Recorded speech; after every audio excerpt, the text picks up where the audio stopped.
अस्सलाम वालेकुम एवरीवन। इस वीडियो के अंदर हम लोग फॉर्मेट स्पेसिफायर को बड़ी ही डिटेल के साथ डिस्कस करने लगे हैं। मैं अक्सर बोलता आता हूँ, जब भी प्रिंट करवाएंगे तो हमें जो फॉर्मेट स्पेसिफायर है वो बताना पड़ेगा प्रिंट करवाते वक्त।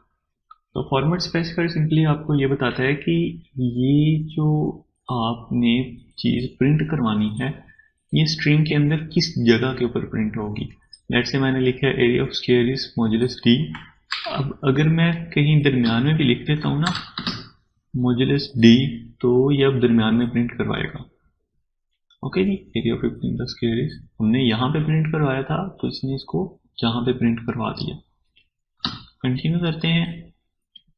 अभी कुछ फॉर्मेट स्पेसिफायर आपकी स्क्रीन के ऊपर आ रहे हैं, जैसे मॉड्यूलस डी है, ये साइंड डेसिमल इंटीजर के लिए यूज़ होता है। मॉड्यूलस आई है, ये साइंड इंटीजर के लिए यूज़ होता है। मॉड्यूलस ओ है, ये अनसाइंड ऑक्टल इंटीजर के लिए यूज़ होता है। मॉड्यूलस यू जो है ये अनसाइंड डेसिमल इंटीजर के लिए यूज़ होता है। Modulus x unsigned hexadecimal integer के लिए यूज़ होता है।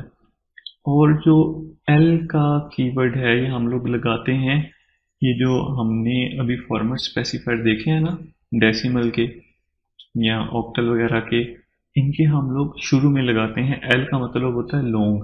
तो हमने डेटा टाइप्स पढ़ी थी, डेटा टाइप डिफरेंट तरह की होती हैं। समटाइम हमें लॉन्ग इंटीजर की ज़रूरत होती है, तो हम लोग क्या करेंगे, अगर तो हमने लॉन्ग इंटीजर प्रिंट करवाना है तो हम लोग एल उसके शुरू में लिखेंगे। फॉर एग्जांपल अगर आपने एक डेसिमल इंटीजर प्रिंट करवाना है तो हम लोग उसके शुरू में लिखेंगे मॉड्यूलस एल डी, मतलब मॉड्यूलस लॉन्ग डेसिमल।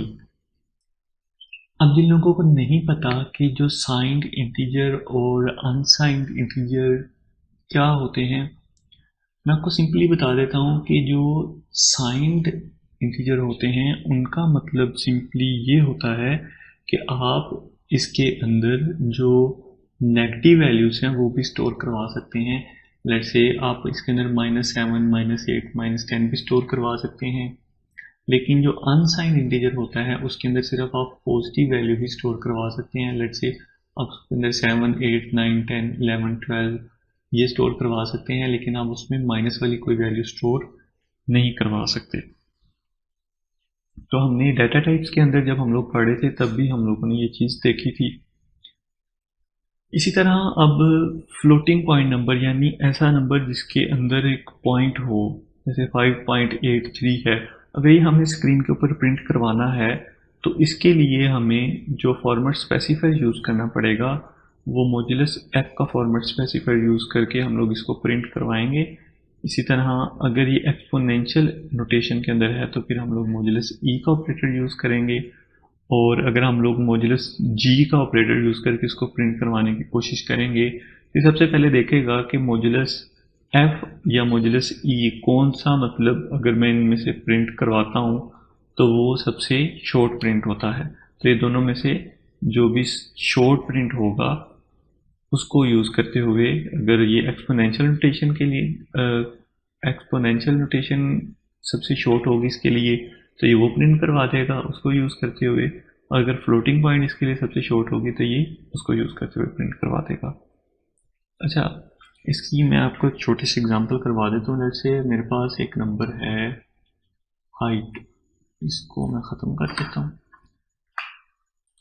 इसकी डाटा टाइप में चेंज करके फ्लोट रख देता हूँ। हाइट के अंदर मैं वैल्यू स्टोर करवा लेता हूँ 5.25। अब इसको अगर मैंने प्रिंट करवाना है, कॉपी करता हूँ यहाँ से, इसको यहाँ पे पेस्ट कर दूंगा। अब अगर मैं चलाता हूँ तो मेरे पास अजीबोगरीब सा एक रिजल्ट आ रहा है। लेकिन अगर मैं इसको मॉड्यूलस एफ कर देता हूँ, अब अगर मैं इसको चलाता हूँ तो मेरे पास मेरा जो भी नंबर है वो आ रहा है 254780। ज़ीरो इसने खुद ही अपेंड करवा दिया। इसी तरह लेट से अगर एक करैक्टर है, करैक्टर के लिए हम लोग करैक्टर डाटा टाइप यूज़ करते हैं और लेट से हाइट के अंदर ही हम लोग स्टोर करवा देते हैं ए को।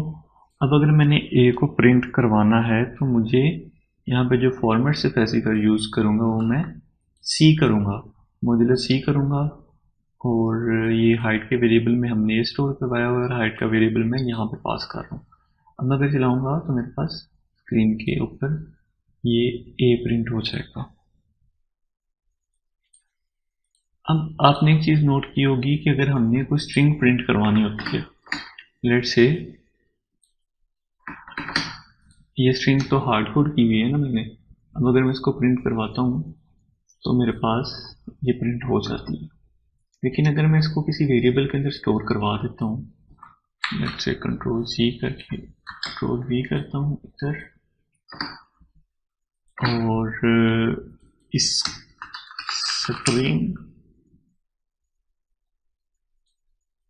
हाइट, अब अगर मैं इसको प्रिंट करवाता हूँ तो देखते हैं क्या होता है।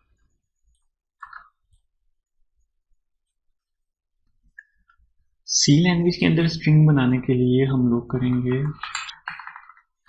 सी लैंग्वेज के अंदर स्ट्रिंग बनाने के लिए हम लोग ब्रैकेट्स ऐड करेंगे, क्योंकि सी लैंग्वेज के अंदर जो स्ट्रिंग है वो एक अरे ऑफ कैरेक्टर्स है। हम लोग अगर यहाँ ब्रैकेट ऐड करके तो यहाँ पे इसको स्टोर करवाएंगे तो फिर हमारी स्ट्रिंग क्रिएट हो जाएगी। इसको मैं चलाता हूँ अभी तो हमारे पास ये प्रिंट होके आ गया। आपने एक चीज़ नोट की होगी कि इस केस के अंदर हमने फॉर्मेट स्पेसिफायर यूज़ नहीं किया। वो इसलिए यूज़ नहीं किया कि यहाँ पे हमारे पास कोई स्ट्रिंग नहीं थी। अगर मैं यहाँ पे एक स्ट्रिंग लिख देता हूँ तो दिस इज अदर स्ट्रिंग, और अगर मैं इसके साथ फॉर्मेट स्पेसिफायर एस करके ऐड कर देता हूँ और इसको चलाता हूँ तो मेरे पास कुछ इस तरह की स्ट्रिंग्स फॉर्मेट होकर आनी चाहिए। आई होप आपको समझ आई होगी कि जो स्ट्रिंग्स हैं वो कैसे काम करती हैं और हम उनको कैसे फॉर्मेट कर सकते हैं। इसी तरह इंटीजर फ्लोटिंग पॉइंट नंबर्स की भी समझ आई होगी कि उनको अगर हमने किसी भी स्ट्रिंग में डालना हो तो हम लोग कैसे डाल सकते हैं, हमें उनका फॉर्मेट स्पेसिफाई करना पड़ेगा।